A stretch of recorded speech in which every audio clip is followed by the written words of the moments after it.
So here's my paper pumpkin box, just like it came, and I'm going to show you what I do with it when I want to play with it, but I don't have time to put the cards together, but I still want to do something with it. This is what I like to do, and what I like to call this is paper pumpkin prepping, because after I do this, my cards will, the kit will be ready for me to put together whenever I'm ready. I can get it and take it on a trip, or I can just get the box and take it in the living room with me while I'm watching TV with my family. And I don't know if you've ever heard the story of paper pumpkin and how it got its name, and when you open it there is blue tissue paper inside, but just like Cinderella's carriage that was made from a pumpkin takes her off to a magical evening of dancing and having fun, your paper pumpkin takes you off to a magical time of crafting, and the blue tissue paper represents Cinderella's dress.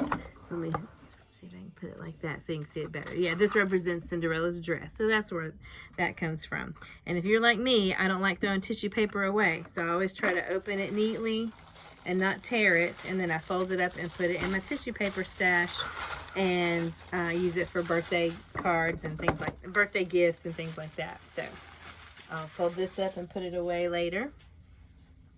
As you can see, the stamp and the ink is separate, and then everything else comes in this little kit that I will open and show you. And this box is a little beat up. I don't usually care too much about it. If it was really bad, maybe Stampin' Up could send you another box if you cared about that. But it doesn't bother me that bad.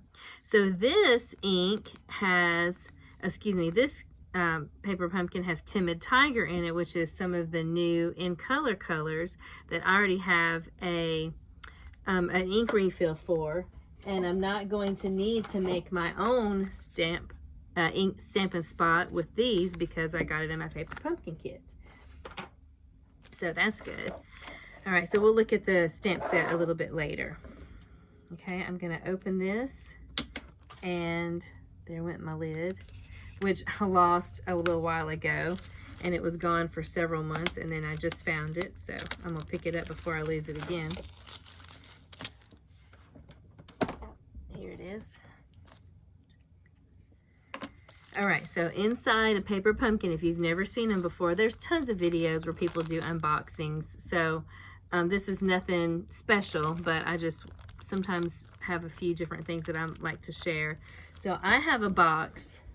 It's a paper pumpkin box that I keep all of my tearing tape in when I get it. It's a little paper pumpkin box that I've labeled tearing tape, because I use a tape gun, a tape runner gun. I usually just keep these in here, and then I might travel with these, or if I was going to do a card class, I would put these out for them to use. But I just usually use my big tape gun. But this little bag I'm going to set to the side because I'm going to use it while I'm prepping my paper pumpkin kit.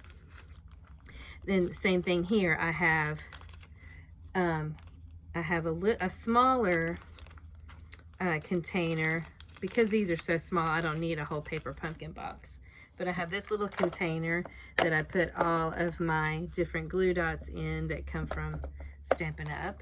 And then my foam tape, I have another paper pumpkin box that I have done the kit that I use for pop dots or Stampin' Dimensionals. And I keep them all in here. Then again, I will use this little zipper bag later on when I'm prepping my paper pumpkin kit. All right, so the first thing I like to do is take out my envelopes, and they have a really pretty silver place for you to put your address. And there's different shapes on the front to go along with that. I always take my envelopes and fold them. Okay, now I've had a video recently that talked about when you score, how do you fold it, which direction. So you can see they've pre-scored these envelopes, and the ditch, if you want to call it, is right there where they run the blade, and then on this side is the hill or the mountain.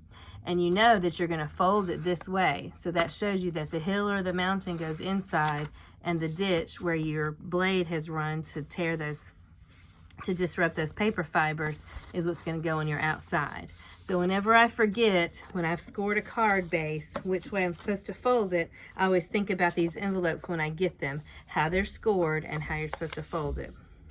So there's a little tip there. So I always like to fold all my envelopes. I like to fold the flaps down and get them all ready. Let me do that. I usually do it a lot better, but I wanted to show you that little. Oh, look, this has a little hexagon. That's cool. And it has it's almost silver, but it's almost kind of a clear embossed pattern there. I like that. And then I'll flatten them out real good. And then I just put them back in my paper pumpkin box. Because the paper pumpkin box has the date and the name on it, like, ooh, that was close right there, the date and the name of it, I keep everything in the same box until I complete the kit. Okay, so I'll put those in there. Then I like to look at my ooh, these are like some little, oh, these are card bases. Cool. I see they're gonna have like a fun fold. See, that's already folded, and this is scored here, and then you're going to fold it. So there's two different card bases that are pink. Now, because these are a little bit flimsy, I'm probably going to do my own card bases, but I will still do that fun fold, and I'll do the card bases a little bit later. So there's two different colors of those, and then you've got your pink regular size. Same size, but not fun fold. Oh, there's a fun fold. Cool, they're all fun fold, but this one is portrait and these two are landscape. So I will go ahead and fold these, but I won't fold that, the fun fold. I won't fold there. And then I'll go ahead and put these in my box. Probably later on I will cut these down, and I don't know if I will do that in this video or not, but usually I cut these so that I can make 2 cards out of each card base. I do have a video about how I did that in the past, and I can link that in the description or at the end of this video, whichever way I can figure out how to do it. The next fun thing I like to do is, okay, so these are some of the card layers, and I'm going to go ahead and put them down inside this little baggie, and I think they fit. Yeah, perfect. All right, and then when I have any kind of cutouts, I like to go ahead and pull those out and then throw the trash away. And that's where I'm going to use this little Ziploc bag to put these in. That way, again, I could be putting the cards together, but I don't have time right now, and I have other card projects I'm working on right now, but I want to play with it. So I'm doing my paper pumpkin prepping, so that whenever I want to take this with me, either into another room or on a trip, everything is ready, and eventually it'll have all the card bases, the new, stiffer, thicker card bases ready to go as well. Okay, so this, they usually give you enough that if you make a mistake when you're stamping, if it doesn't stamp clearly or it's not centered, they give you extra, because there's only 9 cards that can be made from this kit the way it's designed, and there's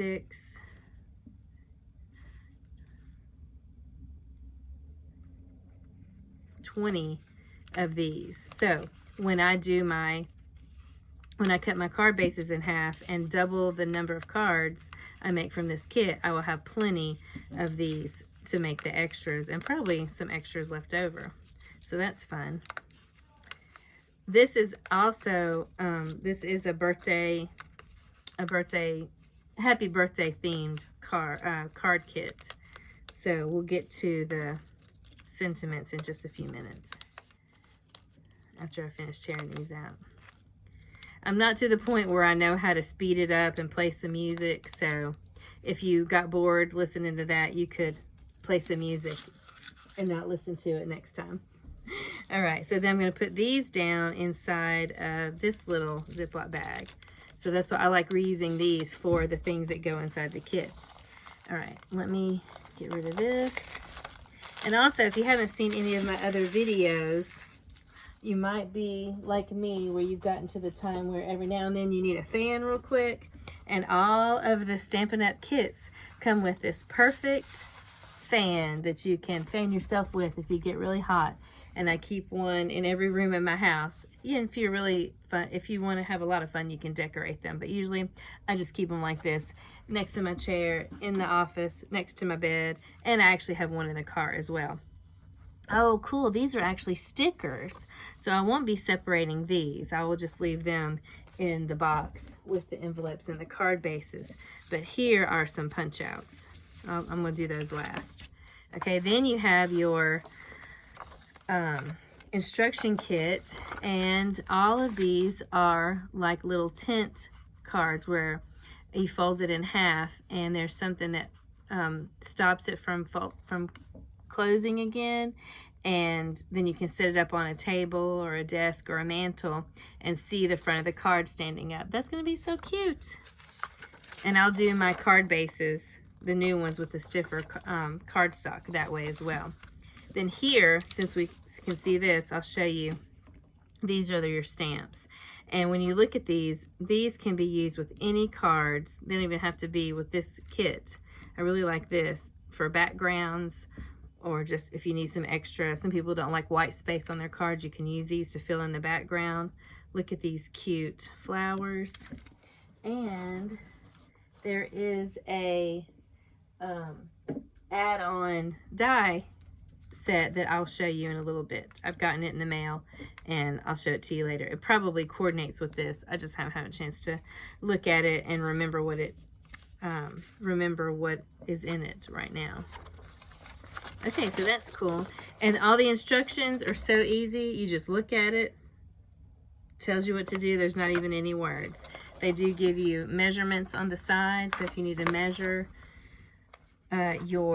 if there's any twine or anything like that on there, it has it on the side of the instructions. Okay, then my favorite part is when I go through and punch out all of the little flowers and branches, and I usually will put them in the Ziploc bag with the other pieces that I've already put in there. This is one of my favorite things to do.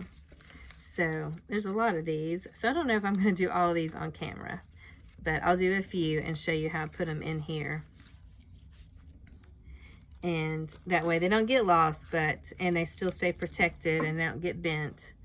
But they're all together. And that way, as soon as I get my paper pumpkin kit, I feel like I get to do something with it, even if I'm not ready. And look how pretty the colors are. These are actually laser cut now. And so you can see all the detail in those, how precise cut those are. I love these. So this is also another thing. I like to have something to do while I'm watching TV. I'll probably put this back in the kit in just a couple minutes and finish this up while I'm watching TV tonight, since it is a lot. There's 3 sheets, so you can see how many and how easy it would be to split these in half and do double the cards. Off camera, I went ahead and punched out all of those flowers and all of the leaves and put them in these Ziploc bags so I can set them in the box and they'll be ready to go when I do want to work on this kit. The next thing I wanted to do is show you the dies that you can get that coordinate with July, August, and September, the July, August, and September paper pumpkins. They usually have a die or two in that coordinate with one of the 3 months. And this one has these little flowers and leaves. So like I said, I'm going to probably cut these in pieces and use them to make cards on this thicker cardstock. it shows I have this pink that's 110 pound and 300 grams per square meter.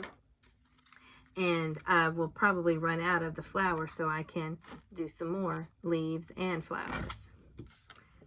So I got this to coordinate with that.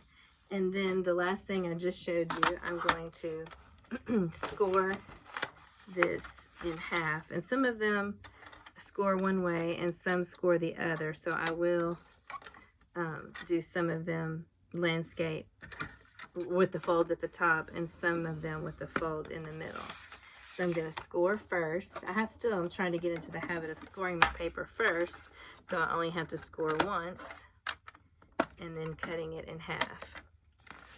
I'll go through and see how many cards I think I will make and go ahead and cut the card bases so I can put them in the box. Once I've finished all the card bases, then I will put them in the box, probably with the dies as well so I don't lose them, and then this. So when I do want to work on this, everything is already taken apart, has coordinating paper, and I have the chance to play with my kit a little bit before I have time to actually put the cards together. So I hope that you like that video and that little demonstration. And also I just learned that Paper Pumpkin, there's going to be a sale on Paper Pumpkin. I need to check and see when that is, and I'll post it in the description. And if you would like to order one, you can get I think it's 25% off if you've never been a Paper Pumpkin subscriber before. And I'll leave those details in the subscription. Thank you for watching.